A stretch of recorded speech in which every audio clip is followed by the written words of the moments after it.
Здравствуйте, мои уважаемые зрители! С вами Ольга Демчук, исследователь внутреннего мира личности.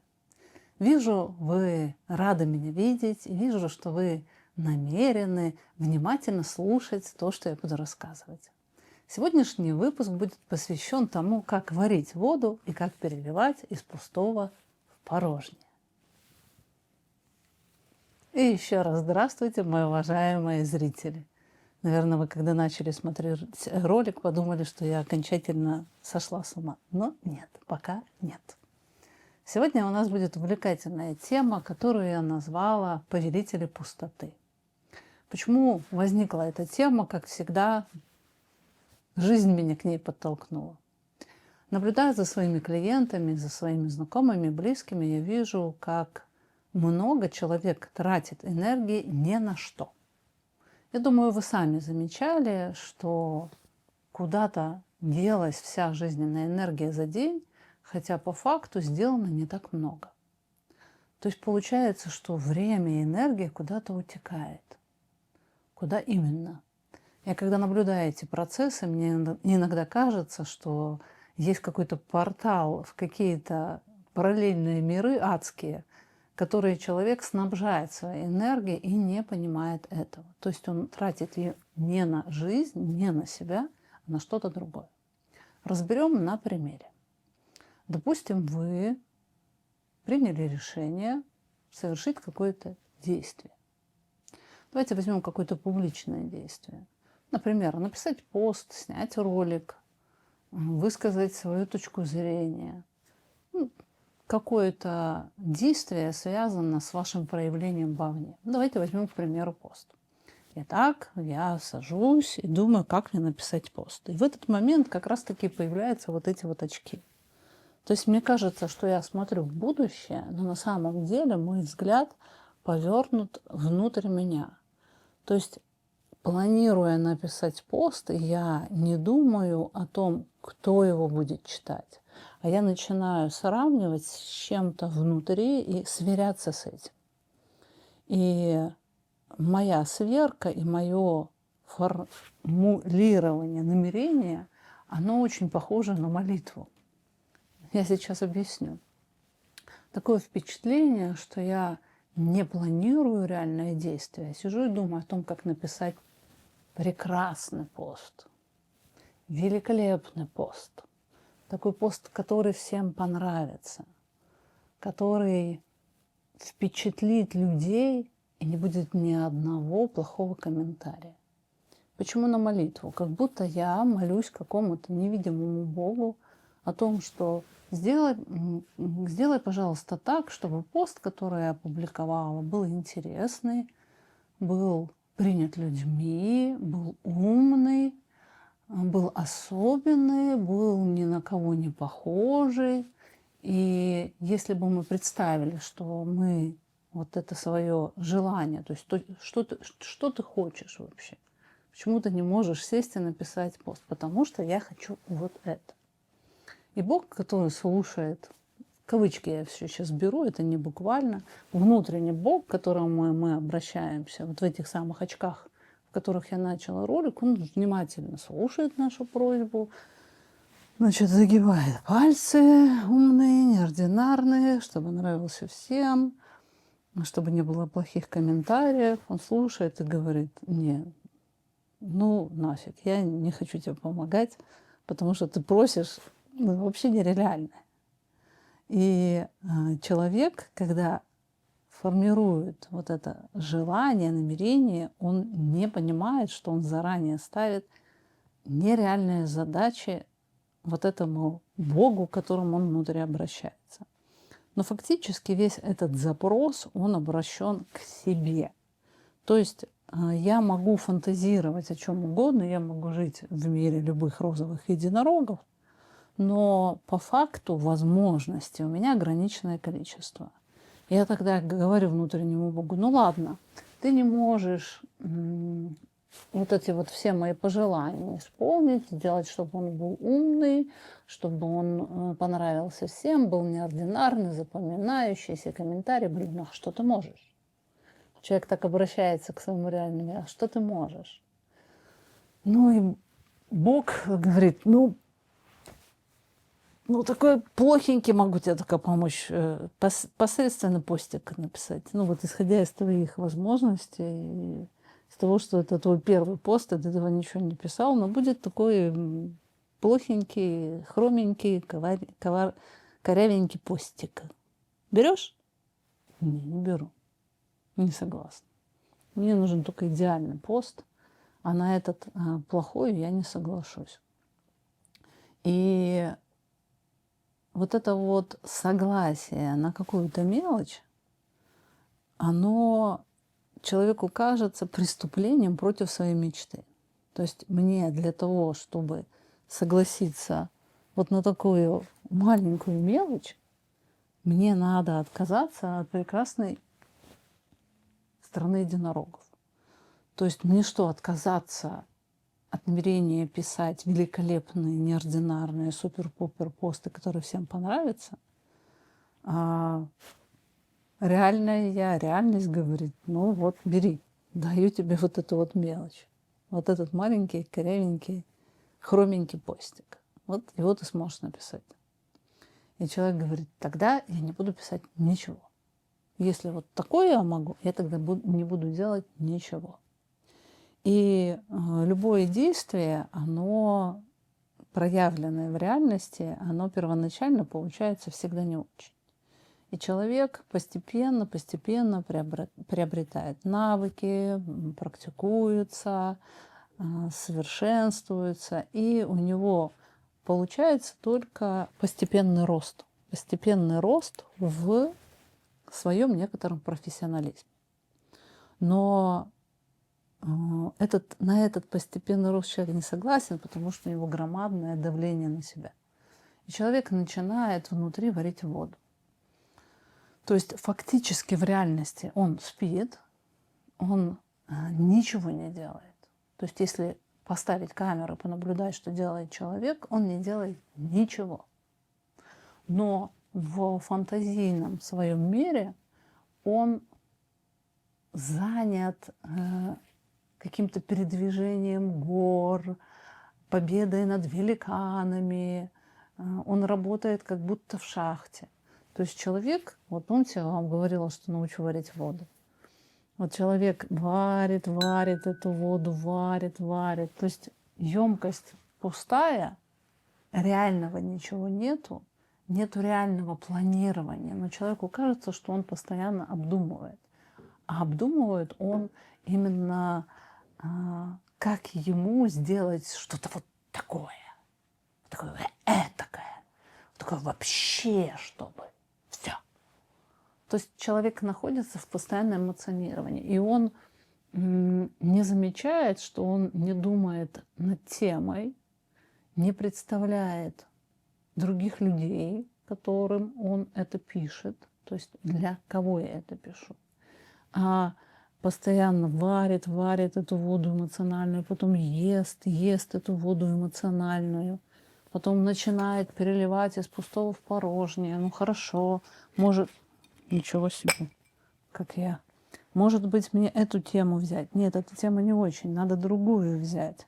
А что люди, а как они прореагируют? А что вот на это скажут? То есть человек пытается контролировать всю реальность и реальность других людей, которых он даже не знает. Они ему представляются какой-то массой, и он с этой массой общается внутри так, как он привык общаться с собой, но он это не замечает. Ему кажется, что он представляет реакцию людей. То есть, когда я, например, пишу ответ кому-то, просто даже на СМС, я хочу ответить так, чтобы мой ответ был незабываем.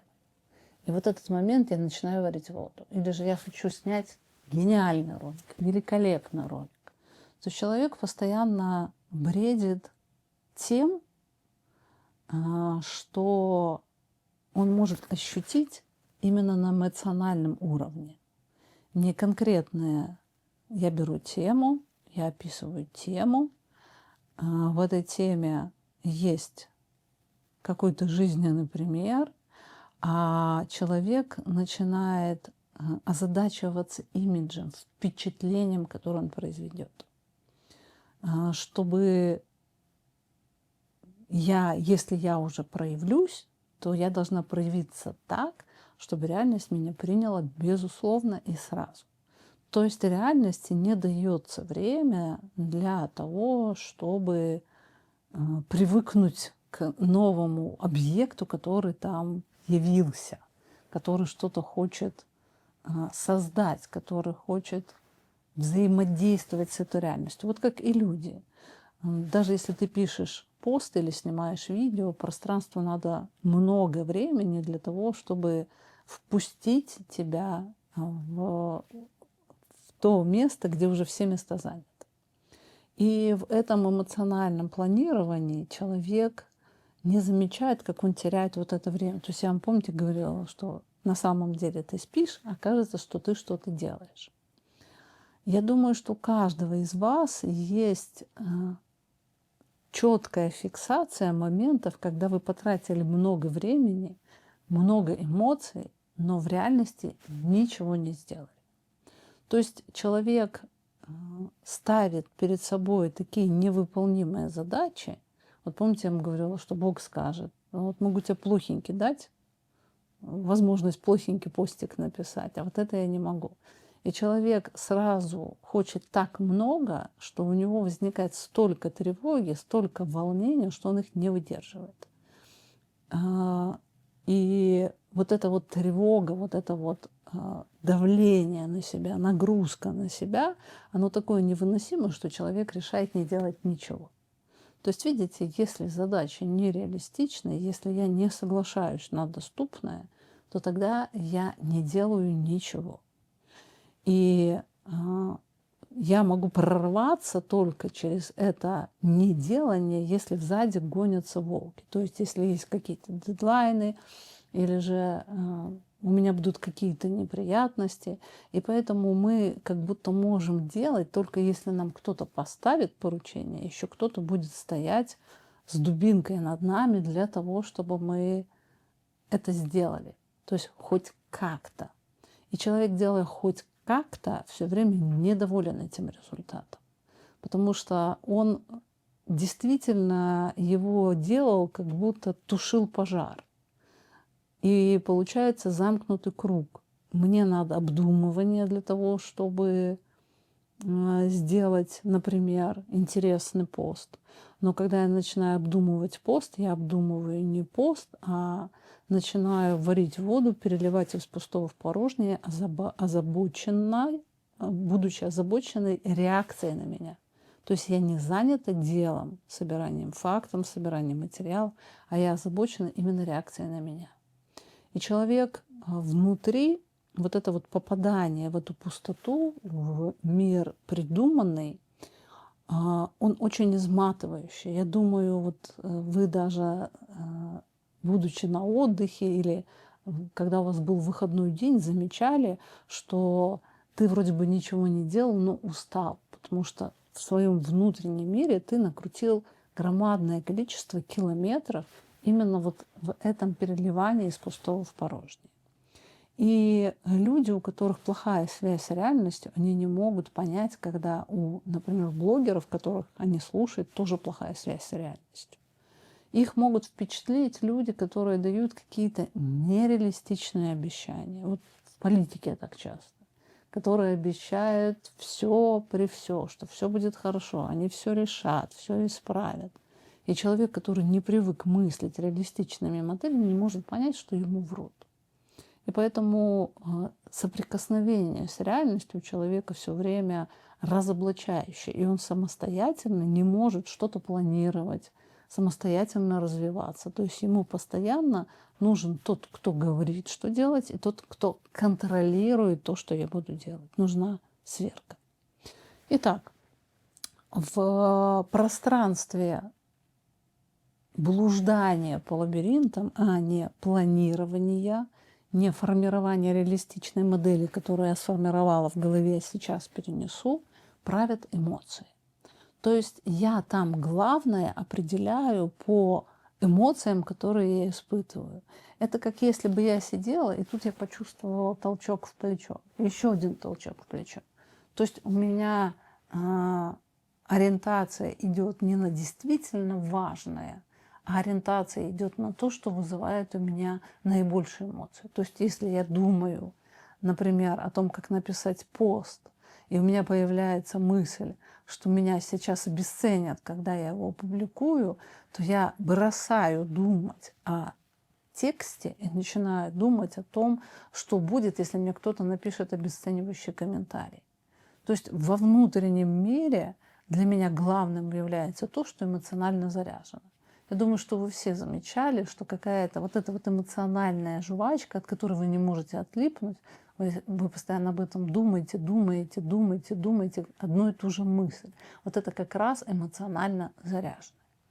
То есть человек, планирующий что-то реалистично, или же, например, человек-психолог, который говорит, что психика, она ригидная, что она меняется медленно, что необходимо длительное время для того, чтобы у вас какие-то даже небольшие паттерны поменялись, выглядит скучным, выглядит блеклым по сравнению с тем, кто говорит: во всем виноваты родители, вы прекрасные, сейчас сделайте одну практику, и сразу у вас поменяется жизнь.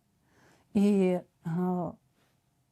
из-за этого человек мотает один круг, второй, третий, но так никуда не выходит. То есть погоня за вот этими мыльными пузырями, которые дуются, они создают у человека все время ощущение разочарованности. То есть я это делал, это не помогло, и человек тогда вообще прекращает развитие. Видите, с одной стороны, нам надо выйти из внутреннего мира, чтобы начать развиваться, но с другой стороны, мы не можем выйти, потому что мы слишком озабочены всеми этими процессами, которые происходят внутри. Так, дамы и господа, вижу, вам понравился мой ролик, вы внимательно слушали, все поняли, и теперь у вас появилось более реалистичное впечатление о том, каким образом планировать какое-то действие. Видите, вот это вот вижу, а на самом деле я не вижу. Я буду подходить к завершению. Напишите, пожалуйста, в комментариях, как вы, по каким признакам конкретно у вас вы можете понять, что сейчас вы не обдумываете, не планируете что-то в действительности, а ушли в эмоционирование по поводу и фантазирование по поводу. Прям вот возьмите и пишите. Это будет полезная практика для вас, для того, чтобы вы научились отличать, когда вы в фантазиях, когда в реалистичном планировании, и другие тоже, прочитав, возможно, узнают это в себе. Напоминаю вам, что уже завтра начнется школа отношений. Вот именно в каких отношениях мы состоим с реальностью, мы будем там узнавать. Но это познание будет идти через отношения с другим, через отношения с объектом. Если понравилось, ставьте лайки, подписывайтесь. Я прощаюсь. До встречи.